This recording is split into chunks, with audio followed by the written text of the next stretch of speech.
Buongiorno e ben ritrovati per un'altra mattinata di grande musica classica qui al Teatro delle Voci.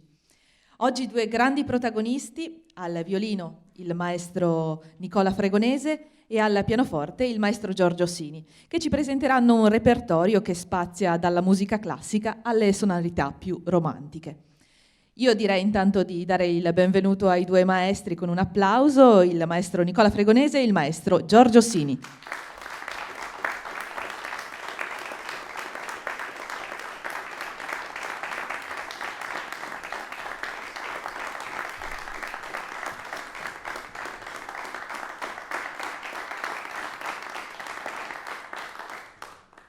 Una piccola annotazione che mi hanno chiesto di fare. Quest'oggi il maestro Sini suonerà un antico pianoforte Bechstein di oltre 100 anni, per cui oltre all'onore di suonare un pianoforte di tanta fama, c'è anche un piccolo onere, perché naturalmente è un pianoforte antico e ha delle dinamiche molto particolari. Cominciamo subito il repertorio di quest'oggi con Franz Schubert e la sonatina opera 137. Non sappiamo molto delle circostanze che indussero Schubert a comporre nella primavera del 1816 le tre sonate, o come sono conosciute erroneamente sonatine. Al tempo di questi lavori non aveva ancora 20 anni. E dunque emerge da questo brano la spiccata sensibilità, anche l'introspezione schubertiana. Schubert viveva in qualche modo una natura doppia che alla gaiezza viennese associava un sospetto di malinconia nobile e profonda. Nel suo intimo era un poeta, all'esterno un ragazzo di compagnia. Così lo descriveva l'amico Eduard von Braunfeld, che appunto descriveva questa personalità oscillante tra la cordialità più estroversa e l'introversione invece malinconica. Una nobile schizofrenia umorale che accomunava molti maestri viennesi. Sonata, opera 137, numero 1.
Continuiamo con la romanza numero 2 in Fa maggiore, opera 50 di Ludwig van Beethoven. E anche Beethoven era, come dire, affetto dalla stessa schizofrenia umorale di Schubert, lo conosciamo abbastanza bene. In questa opera però non emerge particolarmente, ma è un'opera molto bella, in cui invece emerge grande lirismo, raffinata, delicata e leggera e anche giocosità. Ed è molto conosciuto, come del resto la romanza numero 1 e la sinfonia numero 2, che appunto sono state composte nello stesso anno. Ecco, questa romanza però è la più conosciuta e ben presto capirete anche perché, la ricorderete perché è stata usata spesso anche in televisione e nel cinema.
Il programma continua con una piccola variazione rispetto al programma di sala che avete.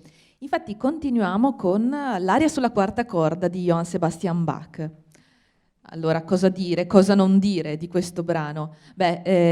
Sicuramente possiamo dire che è il secondo movimento della suite per orchestra numero 3 e poi sicuramente dobbiamo dire che è uno dei brani di musica classica più noti e più apprezzati, ma non solo appunto della musica barocca, ma proprio di tutta la musica classica.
E direi un altro grande applauso per questi due maestri che ci hanno fatto davvero emozionare. Grazie.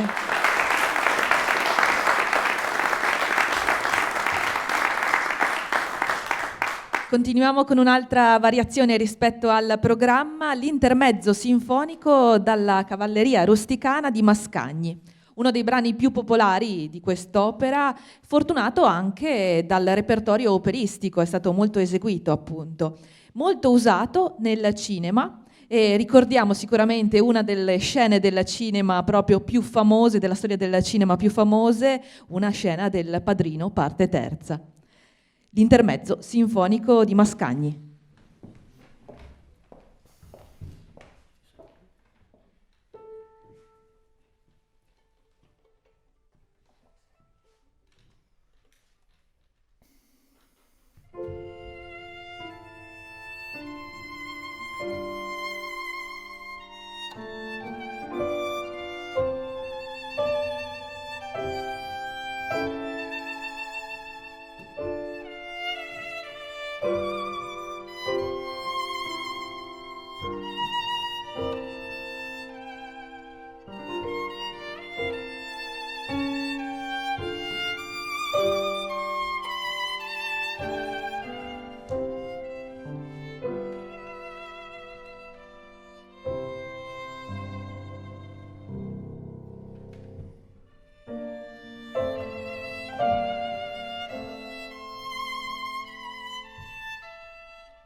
Il pezzo che segue è Saluto d'amore, Salut d'amour di Edward Elgar. Fu composto nel 1888, quando era fidanzato con la futura moglie Caroline Alice Roberts, e fu proprio il dono di fidanzamento. A me, come donna, del resto, non può far che emozionare il pensiero di ricevere un brano musicale così bello, così romantico. Ecco, la dedica scritta in francese proprio sul manoscritto a Carisse era proprio il nome dell'amata, Caroline Alice, appunto abbreviato, e fu anche il nome che poi ricevette la figlia 2 anni dopo. Il romanticismo di Salut d'amour.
Torniamo al nostro programma con un brano di un'autrice non molto conosciuta, autrice nata nel 1759, Maria Teresia Paradis. Ecco, cosa sappiamo di questa donna? Sappiamo che divenne cieca all'età di 3 anni e però intraprese gli studi musicali anche proprio per superare questa sua cecità, questa sua menomazione. Divenne talmente brava che già all'età di 7 anni sapeva cantare e accompagnarsi con l'organo nello Stabat Mater di Pergolesi. Ecco, questo per dire all'età di 7 anni.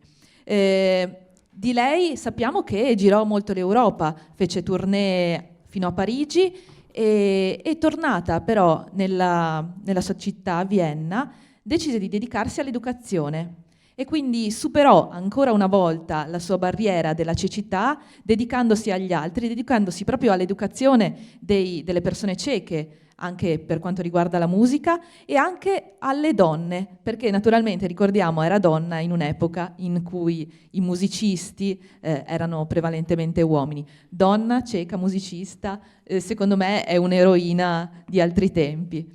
Ascoltiamo ora la siciliana Sicilienne di Maria Teresa Paradis.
E concludiamo questa mattinata in musica con Pablo de Sarasate e la romanza andalusa.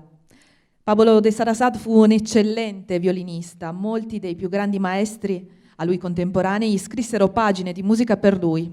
Edouard Lalo, Camille Saint-Saëns e Joseph Joachim. Lo stesso Sarasate scrisse molta musica, prevalentemente per violino, composizioni che dimostrassero la virtuosità della tecnica violinistica, proprio anche della sua, e da cui però allo stesso tempo emergeva la forte radicazione nel folklore spagnolo. Un pezzo raffinato dal sapore andaluso, in cui il violino dispiega nitide e raggianti melodie. Romanza andalusa.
i maestri Giorgio Sini e Nicola Fregonese.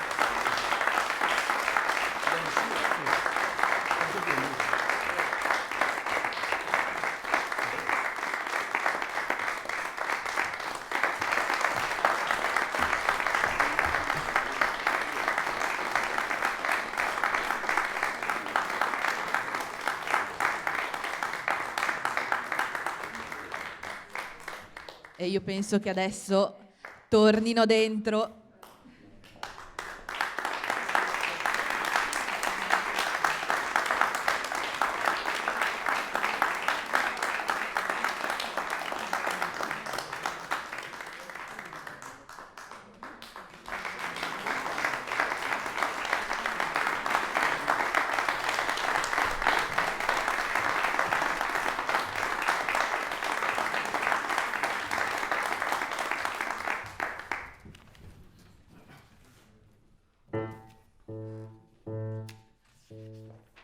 Restiamo in ambito romantico, un brano di Fritz Kreisler, Liebesleid, Pene d'amore.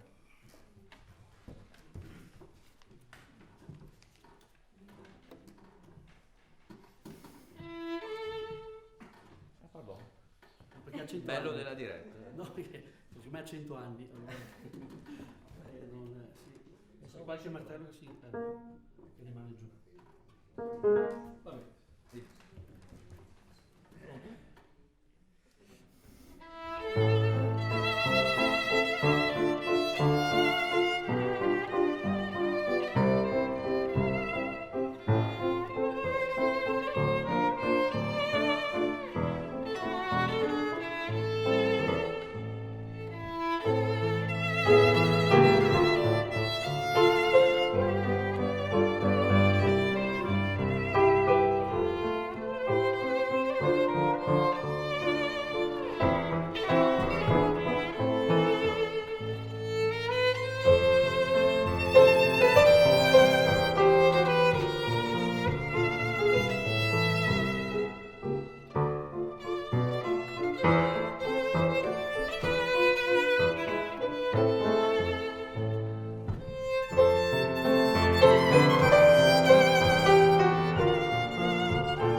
Io ringrazio i maestri Nicola Fregonese e Giorgio Sini e li invito per l'ultimo applauso sul palco.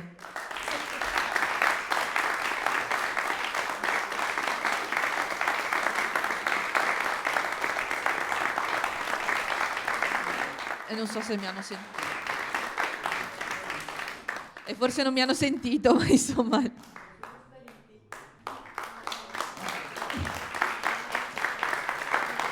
Nicola Fregonese, Giorgio Sini.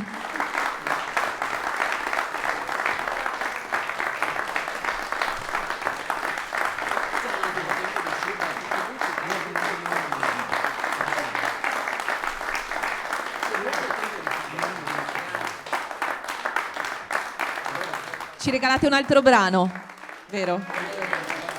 Sì. Il romanzo andaluso. Lo facciamo? Facciamo più...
Io vi ringrazio e buona continuazione.